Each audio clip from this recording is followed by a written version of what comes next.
একদম উড়ায় ফেলবো, উড়ায়। আমি অনেক এক্সাইটেড। আমার মনে হচ্ছে যে এখন যদি আমি 100 তলা থেকে লাফ দিতে পারতাম আমার আরো বেশি হ্যাপি লাগতো। তো এখন আপাতত অপশন হচ্ছে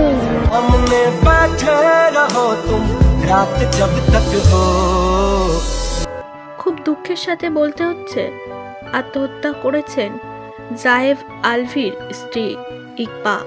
কেন এমন কঠিন সিদ্ধান্তের মুখোমুখি হলেন তিনি, এ বিষয়ে কিছুই জানা যায়নি। হয়তো সময়ের অপেক্ষা, সময় আসলে সবটাই পরিষ্কার হয়ে যাবে। এই মুহূর্তে আলভির সঙ্গে যোগাযোগ করা হলে তিনি কোনো কথা বলার পরিস্থিতিতে নেই। তিনি রয়েছেন নেপালে, শুটিংয়ের ক্ষেত্রে বাইরে। তবে কেন এরকম কঠিন সিদ্ধান্ত নিয়েছে তার একমাত্র স্ত্রী ইকবা?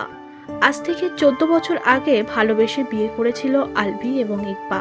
তাদের সংসারে প্রথমে টানাপোড়া গেলেও, পরিবার মেনে না নিলেও পরবর্তীতে সবটা ঠিক হয়ে গেছে।